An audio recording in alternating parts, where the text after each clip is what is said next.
senhores e senhoras deputadas,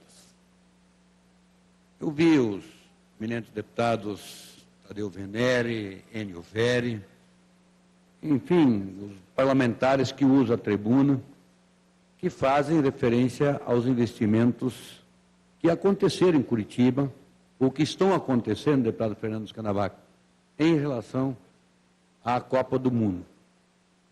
Lógico que todos nós gostamos do esporte. Eu estava conversando agora com o deputado Nelson Garcia. Todos nós gostamos do esporte. Mas nós temos que entender uma coisa. Quanto está se gastando hoje em estádios de futebol que não seria de responsabilidade do governo usar os recursos públicos para investir nos estádios? Vamos até admitir que Curitiba, Porto Alegre, São Paulo, Rio de Janeiro, deputado Tadeu Venere, vamos até entender que tudo bem.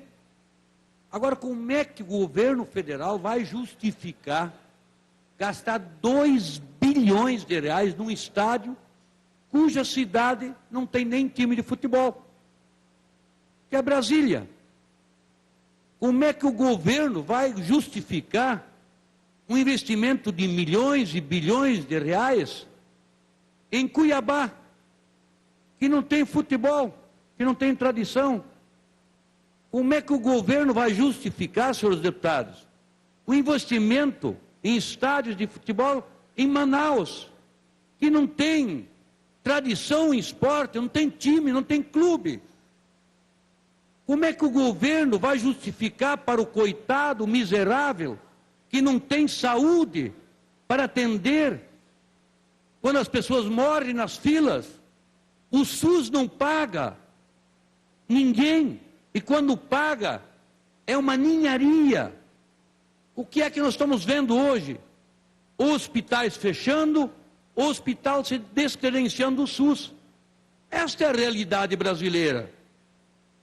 Agora, quando se fala de investimento, claro que nós precisamos investir em portos, em transporte. Agora pergunto, será que não seria melhor o governo federal investir aqui no Porto de Paranaguá, ao invés de investir no Porto em Cuba? Será que não seria melhor o governo federal investir em infraestrutura aqui no Brasil, ao invés de entregar de presente praticamente a Petrobras ali para a Venezuela, ou para a Bolívia, para o Evo Morales? O que é melhor? Nós temos que dizer isso aí. Aliás, por falar em dinheiro federal, o que faz a Petrobras fazer tanta propaganda? Com todo respeito, é meu amigo, o Ariovaldo, que é superintendente dos Correios aqui em Curitiba, que não tem nada a ver com a história. Qual é o concorrente que os Correios têm no Brasil? Existe um concorrente, deputado Nelson Justo? Você tem uma opção de colocar a sua correspondência numa outra empresa? Não, não existe. Agora o Correio fica patrocinando esporte, fica fazendo propaganda diariamente em horários nobres em todas as televisões. Agora o que mais me chama atenção é isso aqui, ó. Mudar o layout do Correio. O governo vai gastar 42 milhões de reais. É o custo para mudar o layout. Só o layout de 399 mil reais. Mudar essa tradição que o brasileiro é acostumado a ver, para criar esse layout aqui, 390 mil reais. O resto, deputado Rossoni, tem que mudar todos os layouts, mudar, quer dizer, em todo onde é que tem uma agência de correio, os carros, tudo. São 42 milhões de reais. Quando os hospitais psiquiátricos no estado do Paraná se descredenciam, fecham suas portas. Quando o governo federal, através da saúde, diz que não precisaria ter os hospitais psiquiátricos, eles poderiam até ser atendidos nos hospitais normais. Tem que conhecer a realidade, o que existe do Brasil. Lógico que todos nós gostamos do esporte. Nós gostamos, mas o dinheiro que se gasta hoje é inadmissível.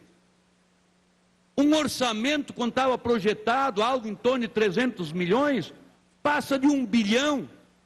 Se você pegar em Curitiba, não quero falar os números, o projeto era 1. O previsto era um e se gasta outro. 3 vezes mais. Lugares, como disse, em Brasília, 2 bilhões para um estádio. Ora, vamos fazer uma reflexão. Vamos pensar sério. Vamos contar para a sociedade brasileira.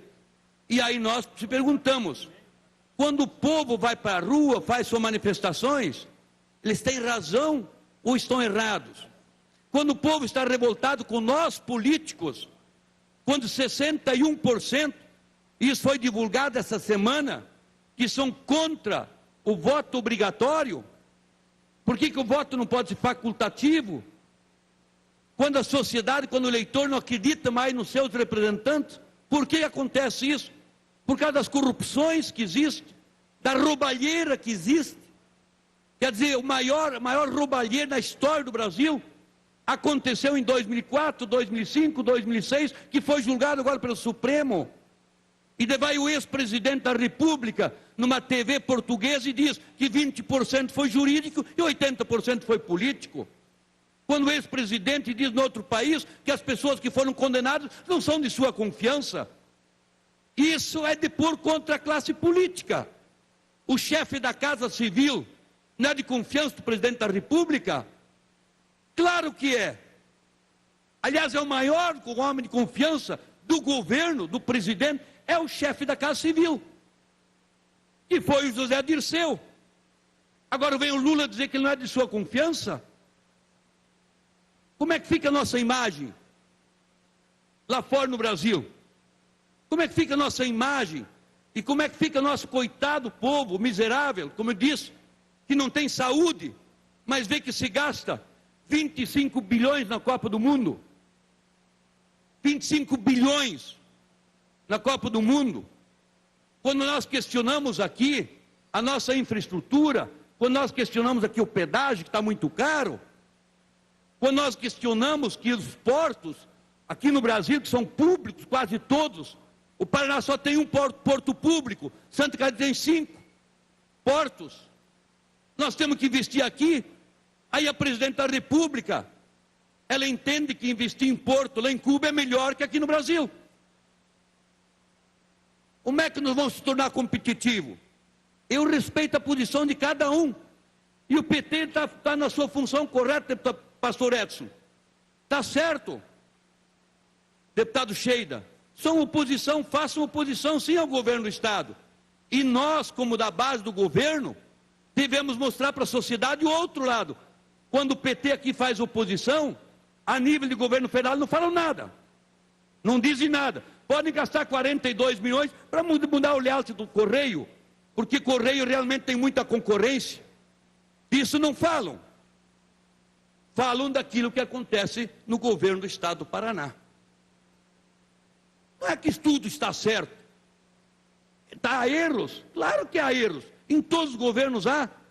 Agora, que dizer que no Paraná não houve avanço? 30 bilhões de investimento, graças ao programa Paraná Competitivo, que se criou no governo Beto Richa. Aliás, uma lei aqui da Assembleia Legislativa, chamava-se Lei Aníbal Cury, que nós ajudamos a aprovar, os deputados mais antigos, deputado Rossoni, deputado Traiano, deputado Nelson Justo, deputado Nelson Garcia, deputado Willy Genari, que eu vejo aqui no plenário agora, que foram deputados junto conosco, quando nós votamos a lei que dá incentivos para fazer com que o Paraná pudesse se tornar competitivo. O que é que nós tínhamos no estado do Paraná? Eu participamos, e aqui teve nessa semana, o presidente da FIEP, e foi comemorado 70 anos da FIEP aqui na Cândido Abreu, quando foi feita uma exposição dos investimentos que houveram, quando se falou da cidade industrial de Curitiba, que foi criada, tem que ser dito, pelo prefeito Jaime Lerner na época, e quando ele criou a cidade industrial, chamaram naquela vez de grande campo de golfe. Quando o Jaime Lerner foi governador do estado do Paraná, Nelson Justo era secretário de Indústria e Comércio, quando se buscou a primeira montadora, fora a Volvo, que já estava aqui no Paraná, que veio quando o Jaime Lerner era prefeito, quando veio a Renault para o Paraná, depois veio as outras montadoras, todos os que são hoje oposição.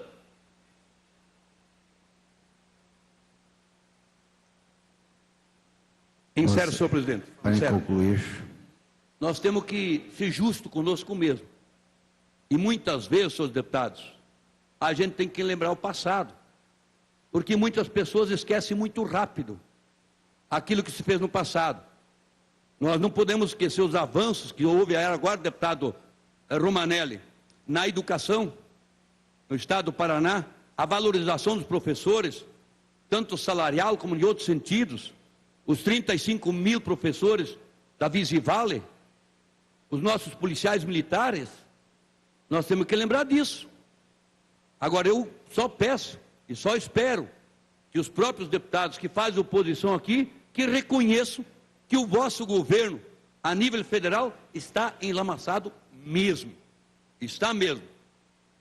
Estava, está e continuará estando. O Brasil está perdendo sua credibilidade.